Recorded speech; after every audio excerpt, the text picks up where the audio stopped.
hemos venido haciendo en el Evangelio de Juan. Estamos estudiando el Evangelio de Juan, un evangelio que se escribió hacia el final del primer siglo, por ahí en el 90 después de Cristo, el último evangelio por escribirse, o sea que ya todos los otros evangelios ya estaban circulando de alguna manera entre las iglesias cristianas del primer siglo, y que Juan es muy claro en escribirlo para que creamos. Hacia el final del Evangelio de Juan dice, y esto se ha escrito para que crean que Cristo, que Jesús es el Cristo, el Mesías, y que en Él tenemos vida eterna. Así que ese es el objetivo de estudiar este Evangelio, ir estudiando poco a poco todo lo que Juan va escribiendo, y ya estamos en el capítulo 4. Recuerden que el capítulo 3, Jesús empieza a evangelizar. Ahí vemos a Jesús evangelizando a Nicodemo, un principal, un fariseo muy conocedor de la Biblia, muy conocedor de la Torá, y que le empieza a cambiar su pensamiento, su mente en cuanto a cómo es la salvación y cómo se llega al cielo, cómo se entra, cómo se ve el reino de Dios. Y Jesús le dice, tienes que nacer de nuevo.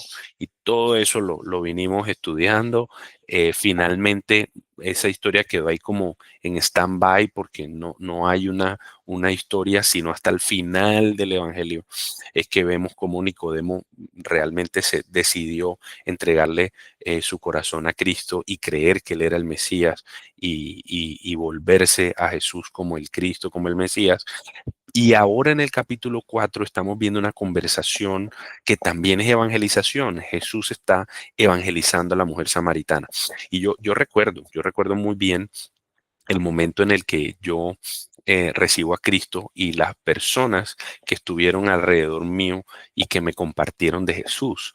Yo recuerdo a una tía muy querida, hermana de mi mamá, que en un momento muy crítico de mi familia, en un momento en el que eh, básicamente mi familia se estaba desmoronando, yo era un adolescente, en unos 16 años, y yo recuerdo que yo recurrí a mi tía, que era, pues, digamos, como el faro espiritual en la familia. Era la persona que había entregado su vida al Señor desde muy joven, y le servía al Señor. Yo recuerdo haberla buscado y decirle, ¿qué puedo hacer? Yo quiero que mi vida tenga un giro, porque yo no quiero cometer errores como los que yo veo quizás en mis padres.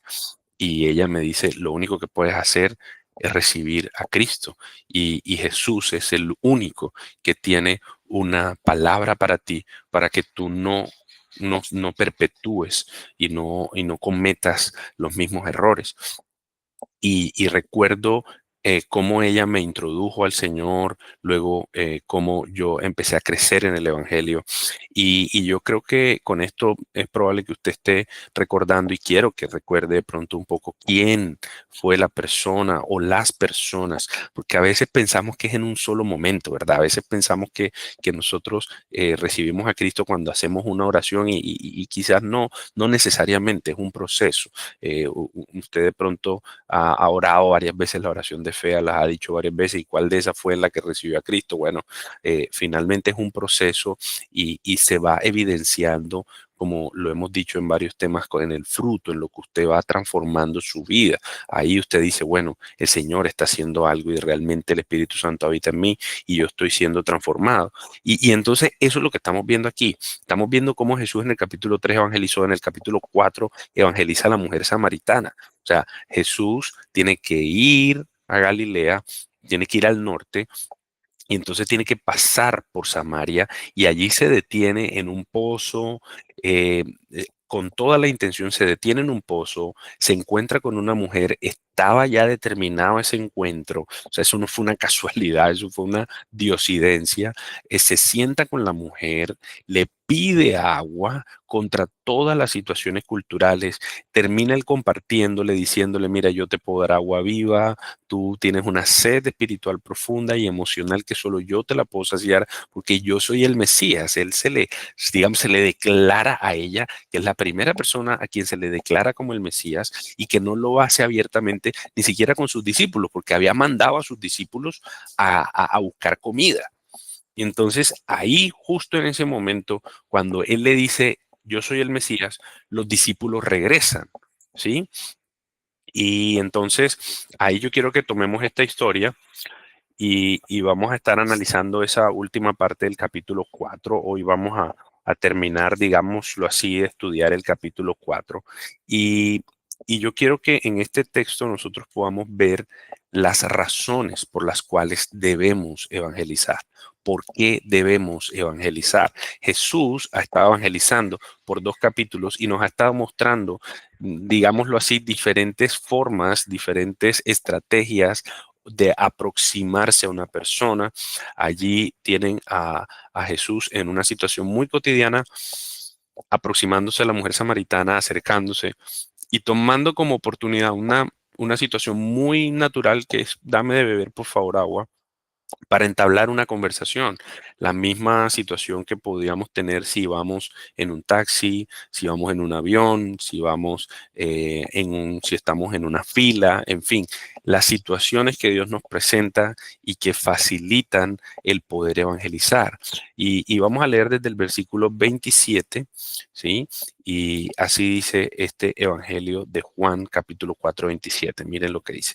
En esto llegaron sus discípulos y se admiraron de que hablara con una mujer, pero ninguno le preguntó qué tratas de averiguar o por qué hablas con ella. Entonces la mujer dejó su cántaro, fue a la ciudad y dijo a los hombres, vengan, vean a un hombre que me ha dicho todo lo que yo he hecho. ¿No será este el Cristo?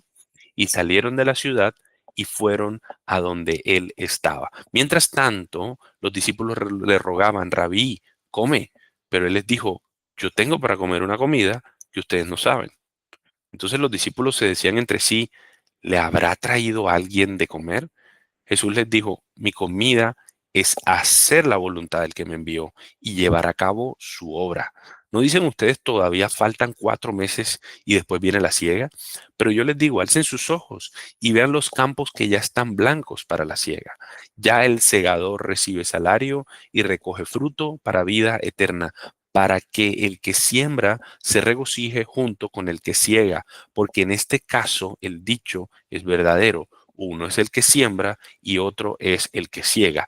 Yo los envié a ustedes a cegar lo que no han trabajado, otros han trabajado y ustedes han entrado a su labor.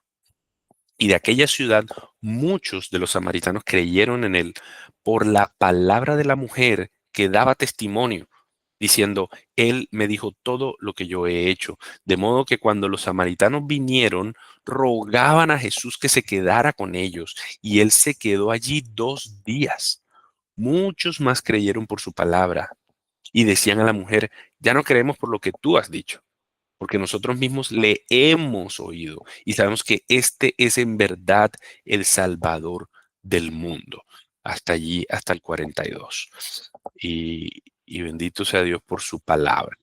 Este pasaje es realmente muy interesante. Y ahí está el contexto.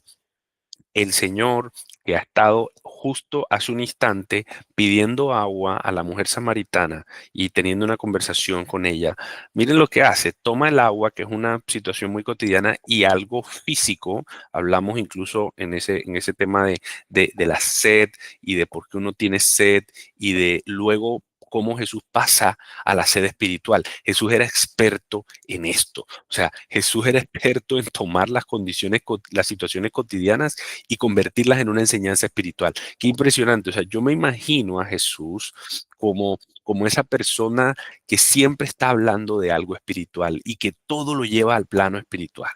¿Sí? A veces incluso podríamos pensar en una persona que es medio, eso es como medio tedioso, como que, ay, no, tú siempre estás ahí hablando de lo espiritual, tú siempre estás haciendo un comentario, o sea, todo lo llevas pues a la Biblia, todo es la Biblia. Y eso era lo que hacía Jesús, o sea, Jesús, mientras los discípulos le decían, Rabí, come, que era una cosa natural, era una cosa apenas obvia, Jesús estaba a mediodía sentado en tremendo sol, en un pozo, hablando con la mujer samaritana, le estaba pidiendo agua. Ellos habían ido a buscar comida, fíjense. La mujer samaritana al final no le dio agua. Ustedes se dieron cuenta que el cántaro lo soltó y se fue a evangelizar. La mujer samaritana lo que hizo fue soltar el cántaro y se fue a hablar con los que estaban en la ciudad.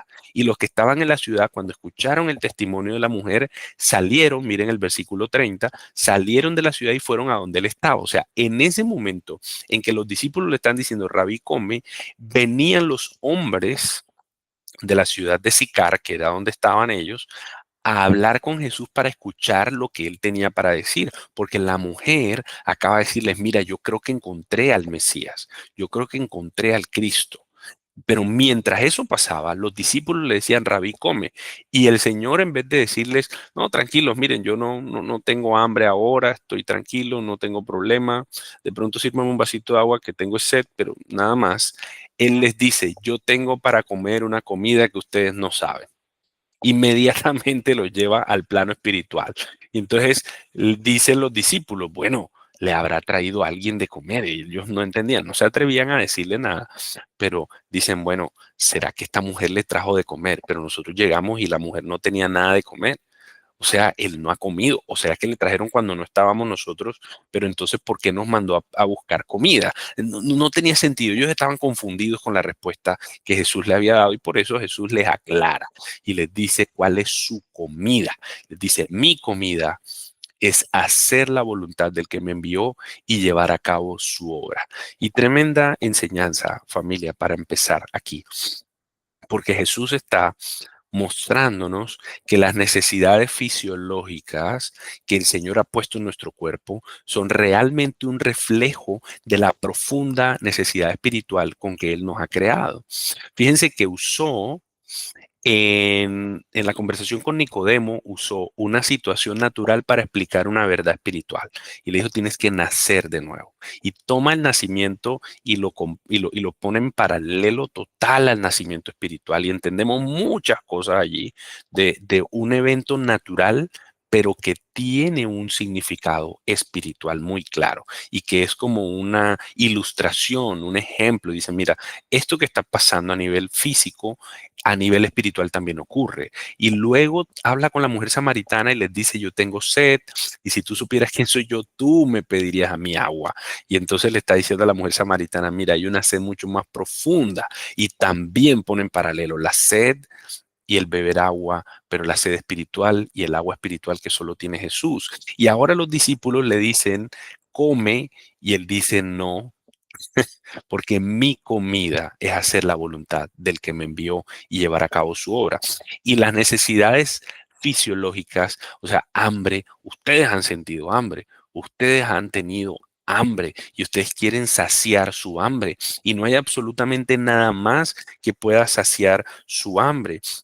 Cuando hablamos de hambre, hablamos de que queremos estar satisfechos, de que queremos saciar una necesidad que es natural, que es correcta, que es buena. Vamos a alimentar nuestro cuerpo. Si nosotros no comemos, básicamente nuestro cuerpo, por supuesto, deja de funcionar. O sea, puntual, no hay nada que decir, no es inmediato, porque sin comida aguantamos muchos días, porque el cuerpo empieza a establecer una serie de mecanismos pero entre comillas, digamos, el cuerpo empieza a consumir sus propios tejidos. Entonces convierte la grasa, ya hablando científicamente, convierte la grasa en energía para poder seguir funcionando. Y por esa razón es que los ayunos ayudan a bajar de peso, porque cuando tú dejas de comer, entonces el cuerpo lo que identifica es que no hay una fuente de energía inmediata en la sangre, y entonces le toca tomar la grasa, transformarla en energía y utilizarla. Y cuando te acabas la grasa, ya tú bajaste toda la grasa de tu cuerpo, si no comes, entonces empieza a utilizar el músculo. Entonces empieza como a degradar un poco el músculo, la masa muscular para convertirla en energía. Entonces, cuando estamos hablando de la comida, estamos hablando de que hay una necesidad fisiológica normal, correcta, natural, y que la queremos satisfacer mediante el alimento. O sea, si a ti te dan, tú tienes hambre y te dan agua, eso no sacia tu hambre. Si a ti si tú tienes hambre y te dan ropa, eso no sacia tu hambre. Eh, esto me recuerda muchísimo a Samuel. Samuel va a cumplir 4 años ahora en unos días, el 4 de noviembre cumple 4 años. Y Samuel me dice, papá, tengo hambre, pero ya yo sé que la ha comido muchísimo y estamos enseñándole el tema de que es hambre o es apetito. Entonces yo le digo, Samuel, ¿tienes hambre? No creo que tengas hambre porque ya tú comiste y le señalo todo lo que ha comido. Entonces le digo yo, si quieres te doy agua. Y me dice, no, papá, yo te dije que tenía hambre, no sed.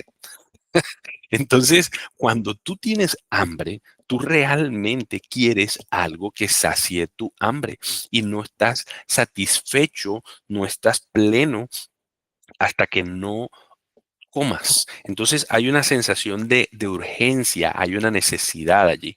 Y lo que Jesús está diciendo cuando le dice a los discípulos, mi comida es hacer la voluntad del que me envió y llevar a cabo su obra, es que mira el paralelo que está haciendo. Está haciendo, mira, mi necesidad, mi necesidad de hacer la voluntad del Padre es tan intensa que ni siquiera la comida me saciaría como me sacia hacer la voluntad del Padre. Yo no me siento tan satisfecho comiendo como como la satisfacción que a mí me da hacer la voluntad del Padre y llevar a cabo su obra. ¿Y qué era lo que estaba haciendo Jesús? ¿Cuál era la voluntad del que lo envió del Padre? ¿Y cuál era la obra que estaba haciendo? Evangelizar, evangelizar. Estaba reuniéndose en el capítulo 3 con Nicodemo, les presentó el Evangelio y está ahora en Juan 4 reunido con la mujer samaritana mostrándole el Evangelio. Entonces Jesús aquí está diciendo, mira, hacer la voluntad del Padre es crucial porque me satisface, me da la plenitud que me da parecida la satisfacción que me da comer, pero es muy superior. Por eso yo no tengo necesidad de comer. Y claro, no se trata esto de decir ahora que no comamos, sino que salgamos a evangelizar, pero se trata de que tú veas la verdad espiritual que hay detrás de esto. Y es que en este mundo terrenal no hay una satisfacción mayor que hacer la voluntad del Padre. No hay una satisfacción mayor que hacer la voluntad del Padre. Nosotros tomamos agua y volvemos a tener sed. Nosotros comemos y volvemos a tener hambre. Pero la satisfacción que da hacer la voluntad del Padre y llevar a cabo su obra, y su obra es darlo a conocer. Entonces eso satisface mucho más que un plato de comida, porque nosotros, esta vida terrenal va a acabar y esta sed va a acabar. Pero la vida eterna es eso, es eterna. Y la obra eterna que nosotros podemos hacer llevando el Evangelio es increíble. No importa dónde tú estés, no importa en qué condición estés. Y ahí está la mujer samaritana. Es una mujer que se encuentra con Jesús y lo que ocurre es que inmediatamente sale a decirle a los hombres de la ciudad, vengan a ver. Ni siquiera les dice, miren, Jesucristo te ama, tiene una vida para ti, quiere transformarte. No, no, no, no, no. Simplemente les dice, vengan a ver. Claro, la mujer samaritana tenía a Jesús ahí de frente. Nosotros no lo tenemos. Nosotros tenemos que evangelizar de una forma distinta. Pero Jesús aquí está estableciendo el primer porqué de evangelizar. Y el tema hoy es por qué debemos evangelizar. Y el primer porqué es porque es la voluntad del Padre. Nuestra satisfacción, nuestra obra hoy en día para hacer es hacer la voluntad del Padre y evangelizar es la voluntad del Padre. Miren la idea de Jesús, cómo se desglosa y miren inmediatamente después de decir mi comida es hacer la voluntad del que me envió y llevar a cabo su obra. Miren lo que dice. No dicen ustedes todavía faltan 4 meses y después viene la siega. Pareciera que fuera como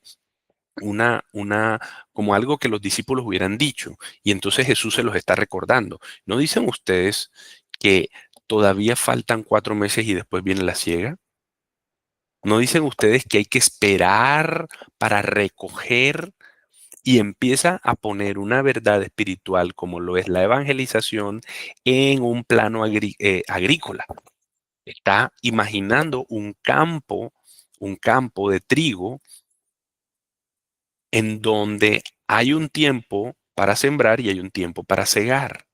Y normalmente se siembra el campo de trigo y 4 meses después es que el trigo está listo para cegarse, para recogerse. Entonces aquí Jesús ya está poniendo en un paralelo recoger el fruto espiritual de la evangelización comparado con recoger el fruto físico del trigo y después la ciega. Ahí es cuando lo está diciendo. Entonces, ¿por qué debemos evangelizar? Uno, porque es la voluntad del Padre. Dos, porque como es la comida, y ahí lo refleja incluso en el trigo, como es la comida que me satisface a mí físicamente, evangelizar a mí me sacia y me satisface espiritualmente.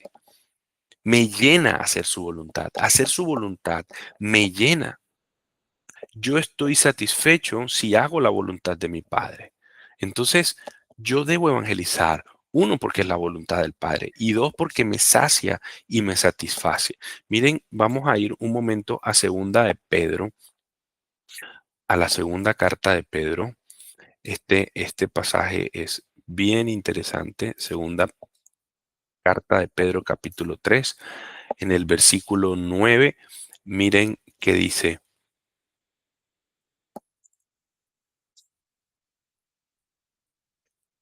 El Señor no se tarda en cumplir su promesa, según algunos entienden la tardanza, sino que es paciente para con ustedes, no queriendo que nadie perezca, sino que todos vengan al arrepentimiento.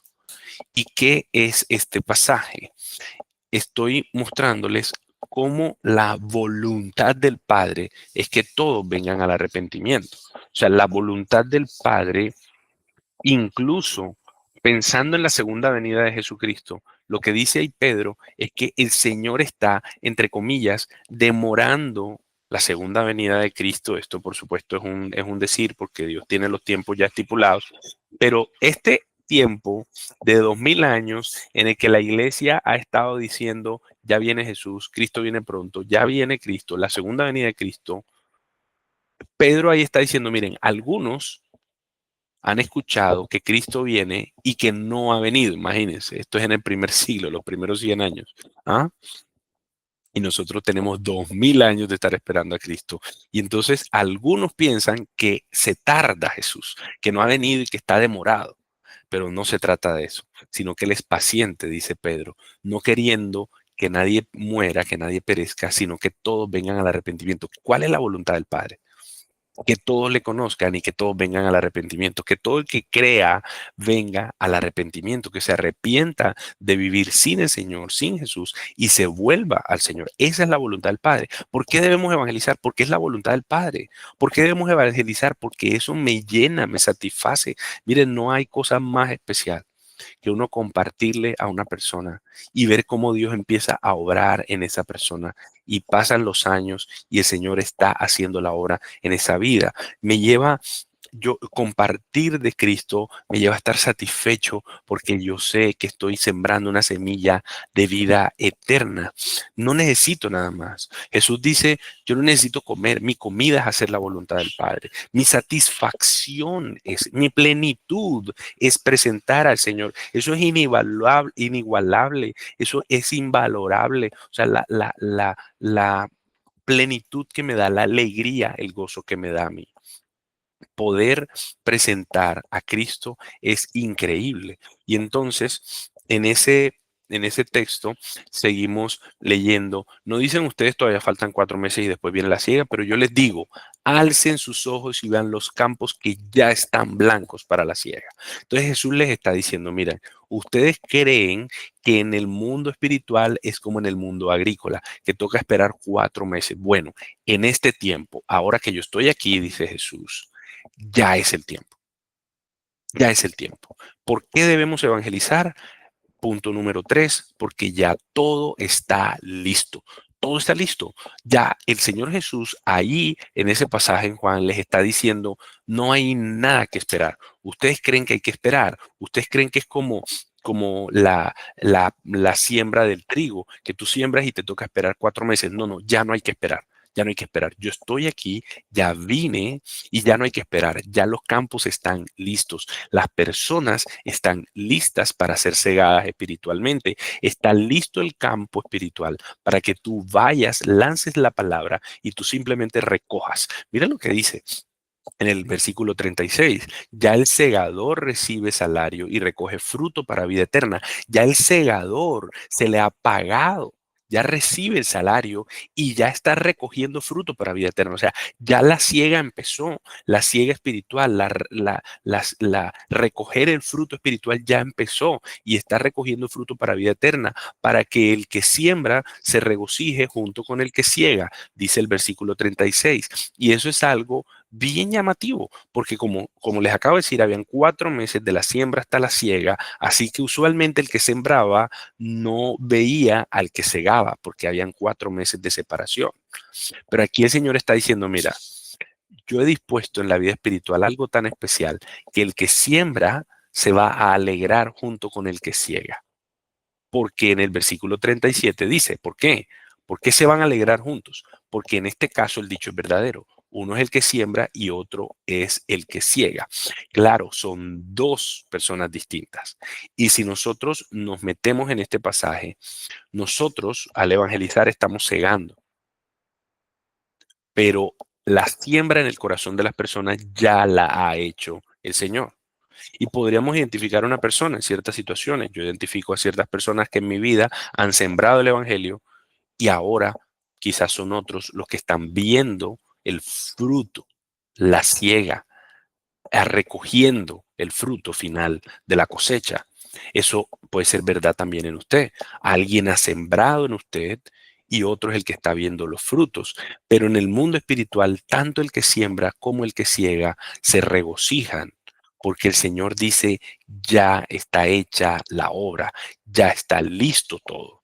Tú solamente tienes que lanzar la palabra y recoger el fruto, recoger la siega. Los campos están blancos, el trigo está perfecto. El trigo pasa de verde a dorado o blanco.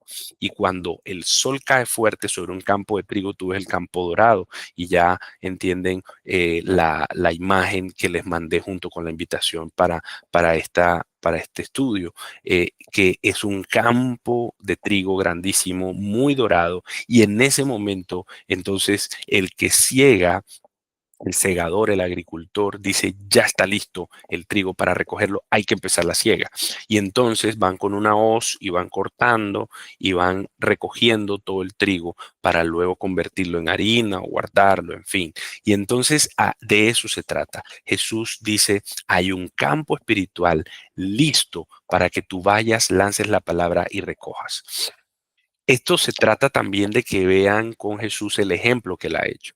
Él ha mostrado situaciones muy cotidianas en donde él de manera muy abierta, muy tranquila, además con estrategias muy diferentes. Lo que habló con Nicodemo fue muy diferente a lo que habló con la mujer samaritana, pero a igual a los dos les presento el Evangelio y necesitamos aprender a evangelizar en la cotidianidad.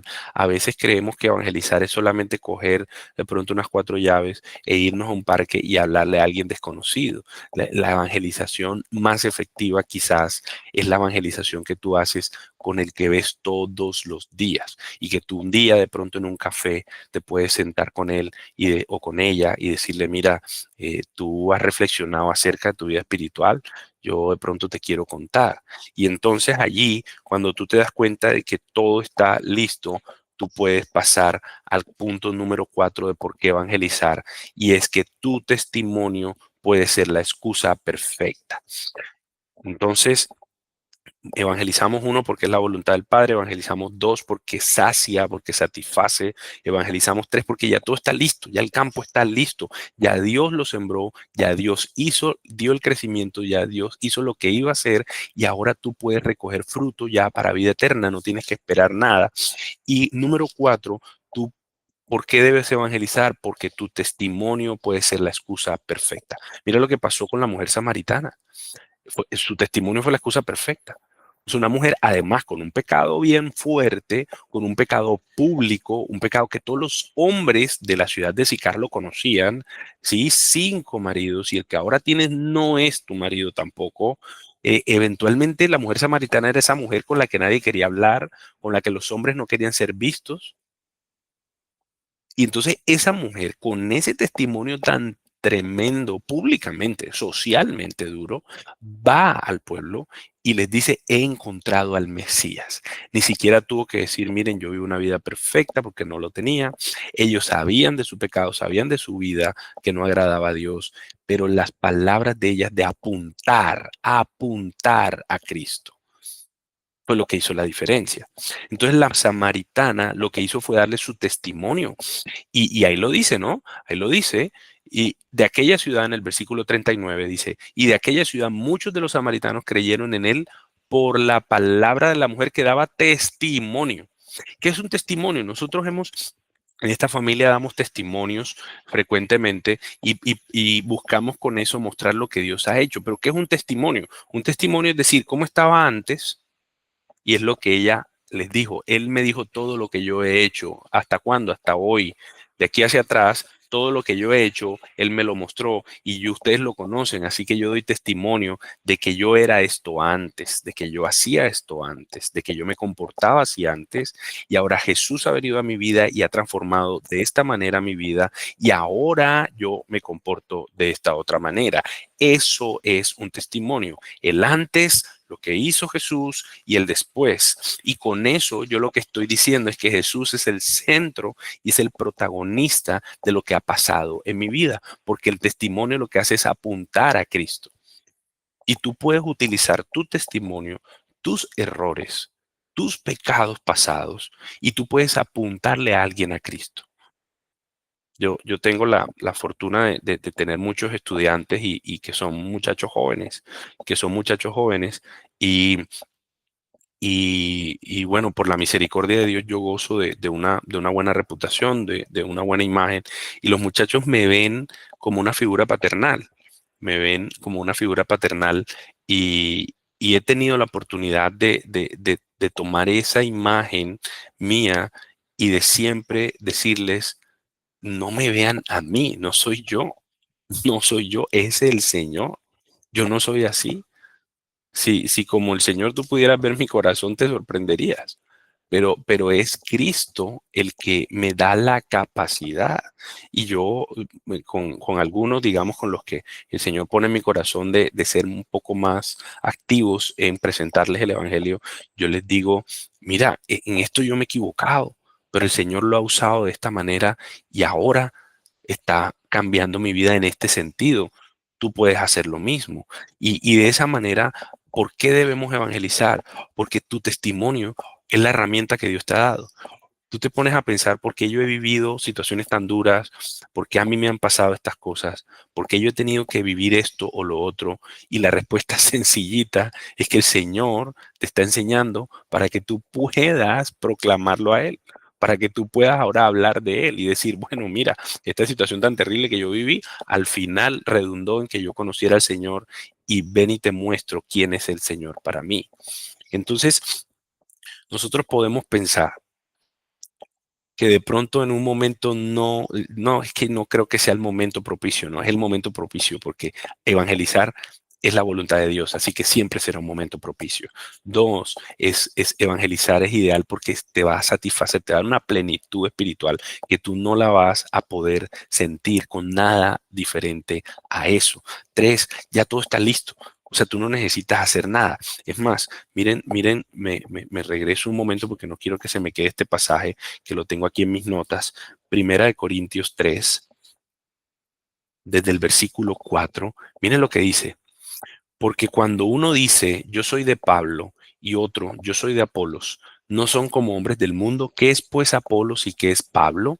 Servidores, mediante los cuales ustedes han creído, según el Señor dio oportunidad a cada uno. Aquí Pablo está regañando a la iglesia de Corinto porque la iglesia de Corinto había creado bandos, había creado grupos, y entonces unos decían, no, no, no, yo recibí el Cristo de Pablo, entonces yo como que sé más que tú y soy mejor discípulo que tú. No, no, yo lo recibí de Apolos, un gran predicador también y un gran siervo del Señor. Y entonces habían bandos y Pablo les dice, ¿ustedes qué están haciendo? Se están comportando como hombres del mundo. ¿Quién es Apolos y quién es Pablo? Simplemente instrumentos que Dios nos dio la oportunidad a cada uno de nosotros de compartirles el Evangelio y lo hicimos. Y aquí viene lo interesante.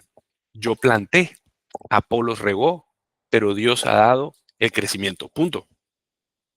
Aquí alguien plantó y probablemente yo estoy regando, pero Dios es el que da crecimiento. O alguien plantó, alguien regó y de pronto ahora nosotros podemos ver el crecimiento en su vida. Entonces, y miren lo que dice el versículo 7. Así que ni el que planta ni el que riega es algo. Pablo aquí dice, yo no soy nada.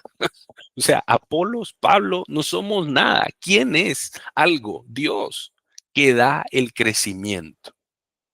Es Dios el que da el crecimiento. Entonces, si lo ponemos en esa perspectiva, evangelizar es simplemente lanzar la semilla, plantar, discipular, es regar, enseñar la palabra persistentemente, insistir, busca al Señor, no lo dejes, abre la Biblia, léela, ora, reúnete, busca, evangeliza. Todo esto es discipulado y es el riego de Dios sobre tu vida para que haya crecimiento. Pero ¿quién da el crecimiento? El Señor. Entonces, en este pasaje de Juan está muy, muy marcado lo que el Señor nos está mandando a hacer. Y yo creo que está bien claro. Está diciéndole Jesús a los discípulos, miren, mi comida es hacer la voluntad del que me envió y acabar su obra.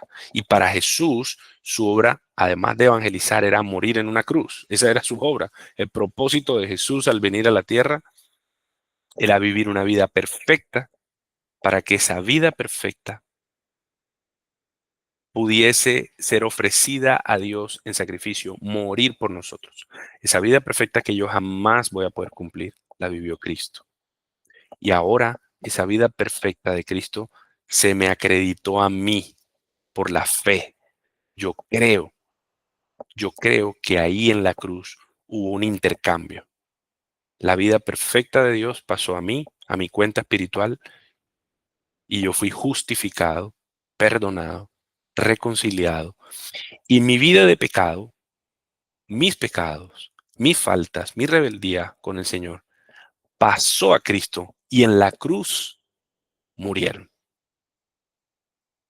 Y entonces ahora Jesús, que llevó a cabo su obra y que hizo la voluntad del Padre, y esa era la obra de Cristo, nos dice, no esperes más, no esperes más, los campos están listos. Mira, mira el campo. Versículo 35 dice, alcen sus ojos y vean los campos que ya están blancos para la siega. Ya el segador recibe salario y recoge fruto para vida eterna, porque en este caso el dicho es verdadero, uno es el que siembra y otro el que ciega. ¿Y quién es el que siembra y quién es el que ciega? El que sea, no somos nada, porque el que es Dios que da el crecimiento. En el 38 dice, yo los envié a ustedes a cegar lo que no han trabajado, otros han trabajado y ustedes han entrado en su labor. Lo que les decía ahorita, de pronto alguien plantó en su vida, alguien regó y nosotros estamos viendo el fruto, o de pronto alguien plantó y este espacio, este tiempo de estudio bíblico y estas reflexiones están regando su vida y vamos a ver el crecimiento y eso no somos nada, no somos nadie, no soy nada yo en cuanto a esa obra que Dios hace en usted y que Dios hace en mí, porque Dios es el que da crecimiento. Y miren qué pasó en el 39. Y de aquella ciudad muchos de los samaritanos creyeron en él por la palabra de la mujer que daba testimonio, diciendo, él me dijo todo lo que yo he hecho. De modo que cuando los samaritanos vinieron, porque los hombres vinieron, ¿ah?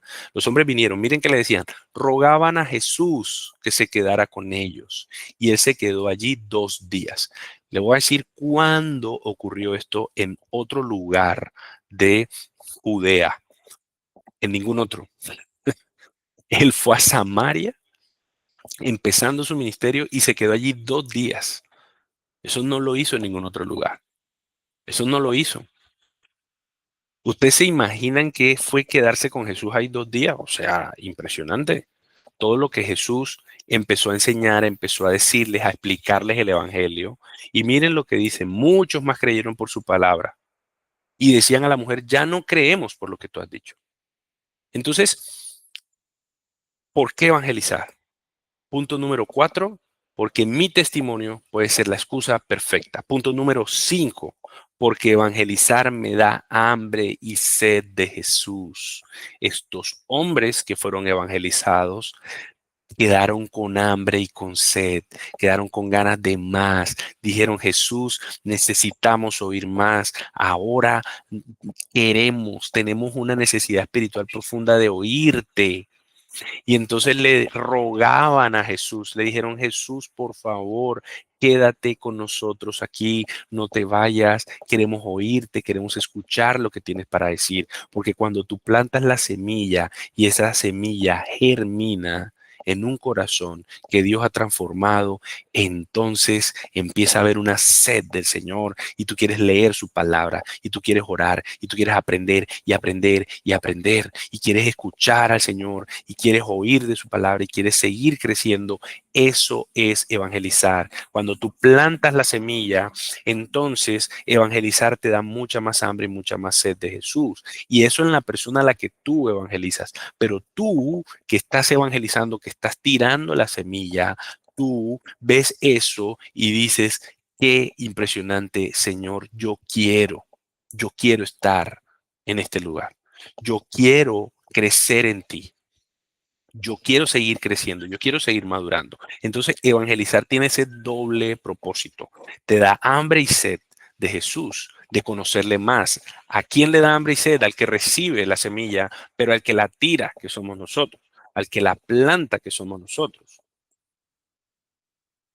Entonces, todos en esa ciudad de Sicar se sentaron a los pies de Jesús 2 días a escuchar.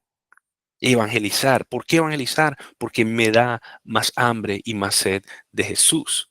¿Sí? Profundiza mis convicciones, me permite crecer en la fe. Yo quiero conocer más a Cristo. Eso me produce a mí evangelizar. Y el último punto, punto número 6, miren que dice en el versículo 42, y decían a la mujer, ya no creemos por lo que tú has dicho, porque nosotros mismos le hemos oído y sabemos que este es en verdad el Salvador del mundo. Fíjense lo interesante, ¿ah? Empezó con una mujer samaritana yendo a buscar agua, Jesús le pide agua, le comparte el evangelio, esa mujer suelta el cántaro, se va, busca a todos los hombres en el pueblo, y luego los hombres por el testimonio de ella vienen, pero vienen, se sientan a los pies de Jesús 2 días y dice la palabra, y muchos más creyeron en su palabra. O sea, básicamente muchos en esa ciudad, podría decir que la gran mayoría en esa ciudad, creyeron en su palabra y decían a la mujer, tu testimonio fue una primera parte, tu testimonio fue una primera parte. Pero ahora, gracias a que por tu testimonio nosotros tuvimos sed y fuimos evangelizados, ahora nosotros nos sentamos a los pies de Jesús. Y entonces ahora nosotros mismos le hemos oído. ¿Y saben cómo se llama eso? Discipulado. ¿Por qué evangelizar? Porque genera discipulado. Evangelizar genera discipulado. Y yo quiero llevarlos a este pasaje que todos conocemos, Mateo 28. Miren, Mateo 28, que es la gran comisión. Mateo 28, 18. Y miren lo que dice Jesús. Este es un pasaje que usted ha escuchado muchas veces seguramente. Dice, acercándose Jesús les dijo, toda autoridad me ha sido dada en el cielo y en la tierra. Vayan pues y hagan discípulos de todas las naciones. Miren esto, hagan discípulos. El Señor Jesús aquí no dijo, vayan, y lo digo con todo el respeto, pero es que es así, ahí está. El Señor no dijo, compartan 4 llaves únicamente. El Señor dijo, hagan discípulos. Es que la evangelización produce discipulado, que realmente el discipulado es la gran comisión. La orden de Jesús cuando iba ascendiendo en Mateo es hagan discípulos, bautizándolos en el nombre del Padre y del Hijo y del Espíritu Santo, haciendo que enseñándoles a guardar todo lo que les he mandado. Entonces, fíjense qué impresionante. La gran comisión, el mandato de Jesús es hacer discípulos. Y aquí, en este pasaje de Juan 4, en el versículo 30, perdón, en el versículo 42, Miren lo que dicen, ya no creemos por lo que tú has dicho, porque nosotros mismos le hemos oído. Entonces la evangelización tiene que llevarte a discipular. Y discipular significa enseñarle todas las cosas que Jesús nos enseñó. Y que ellos puedan decir, mira, yo vine al Señor la primera vez porque yo escuché tu testimonio y me pareció que el Señor había hecho algo especial en tu vida. Pero ahora no se trata de ti ni de tu testimonio. Ahora es que yo mismo o yo misma he visto al Señor. Y entonces ahora yo entiendo y ya yo sé y he visto que Él es el Salvador, que Él es el que vino a salvar mi vida, el que vino a salvar el mundo. Qué especial. ¿Por qué evangelizar, familia? Porque es la voluntad del Padre, porque te sacia, te satisface, porque ya todo está listo, porque mi testimonio puede ser la excusa perfecta, porque evangelizar me da hambre y sed de Jesús, y porque evangelizar genera discipulado, que es realmente la orden, la instrucción que hemos recibido de Jesús. Discipular, enseñar, hacer, acompañar, regar el crecimiento espiritual de los que el Señor nos ha puesto a nuestro alrededor. Yo creo que la aplicación de este tema está muy clara. Necesitamos salir a discipular. Necesitamos identificar como Jesús esos momentos, esas oportunidades que el Señor pone como una conversación, como muy normal en la superficie. Tengo sed y el Señor viene y tan la lleva al plano espiritual y empieza a compartir, empieza a enseñar. Una conversación tan habitual como, Rabí, come. Y el Señor dice, no, yo tengo una comida que comer y es hacer la voluntad del Padre. Y estaba formando a sus discípulos el Señor Jesús. Qué ejemplo de Jesús. Y yo confío en que nosotros podamos hacer lo mismo. Así que este tema hoy es un llamado muy claro para que nosotros no perdamos oportunidad. Y no se trata de enseñar la Biblia en 5 minutos, se trata de presentar a Cristo, presentar a Cristo. La mujer samaritana no se sentó a dar un tratado de teología, no se sentó a enseñar 10 versículos. No estoy diciendo que no lo hagan, si la oportunidad lo da, usted lo puede y lo debe hacer, pero es tan sencillo como presentar a Cristo. Decirle, vengan y vean, vengan. Vengan y vean a Jesús. Yo les presento a Jesús. Esto es lo que era mi vida, esto es lo que Él hizo conmigo. Vengan y lo vean. Y eso va a tener un fruto de vida eterna. Fue literal lo que le dijo Jesús a la mujer samaritana. Le dijo, saltará como una fuente de vida eterna el agua que tú bebas de mí.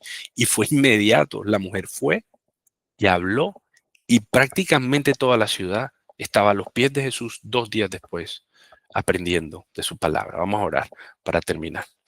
Bendito Dios, qué privilegio es poder conocer tu evangelio, conocer las buenas nuevas de que tú has venido a esta tierra a rescatar al perdido, a rescatar al enfermo. Y esos enfermos, esos perdidos, éramos nosotros primero, Señor. Y que tú llegaste a nuestra vida para rescatarnos, para en la cruz del Calvario hacer un intercambio glorioso. Nosotros, Señor, ser justificados, declarados justos, y tú morir en nuestro lugar para perdonar nuestros pecados y tener vida eterna. Gracias porque esta gran verdad, que es realidad en nuestra vida, la podemos compartir, Señor. Y tú nos enseñas que no necesitamos mucho para hacerlo. Simplemente hay que ser fieles y valientes, porque es tu voluntad, Señor. Porque con esto, al practicar la evangelización como una rutina, como una actitud diaria, esto nos va a llenar, nos va a satisfacer de una manera que ni siquiera la comida o la bebida lo podría hacer. Porque evangelizar, Señor, es un acto de fe y ya todo está listo. Ya la persona a la que vamos a evangelizar, tú la has preparado, tú has sido el que ha sembrado la semilla, el que la ha plantado, y ya tú dices, el campo está listo para la siega, ya yo puedo ir al campo y empezar a recoger el fruto para vida eterna, eso dice tu palabra. Entonces danos de nuevo valentía, coraje, decisión, oportunidad para compartir tu palabra, porque tú nos has permitido vivir una vida, Señor, Y las experiencias que hemos vivido son el primer sustrato con el que tú quieres que compartamos. Mi testimonio es la excusa perfecta para que yo mañana, hoy mismo, pueda decirle a alguien, no te imaginas cómo mi vida ha sido transformada, no te imaginas cómo mi mente ha sido cambiada. Y el que la cambió fue Jesús. Ven y ve, ven, acércate, porque Él tiene algo para ti. Él puede transformar tu vida. Y eso me va a dar a mí, Señor, una convicción tan profunda que yo no voy a separarme de ti, que no voy a querer alejarme de ti, porque evangelizar me da hambre y sed de ti, Señor, a mí y al que recibe la semilla. Y yo voy a poder entonces cumplir tu mandato, Señor, ir y hacer discípulos, porque la evangelización genera discipulado, Señor. Ayúdame, te ruego. Ayúdanos a todos nosotros a seguir haciendo tu voluntad, a hacerla con valentía, con persistencia, Señor, porque los frutos saltarán para vida eterna, Señor. Gracias por esta palabra, gracias por animarnos, por exhortarnos, Señor, a compartir de ti y permítenos entonces que lo hagamos cada día, Señor, con valentía, con amor, cumpliendo tu palabra en el nombre de Jesús. Amén.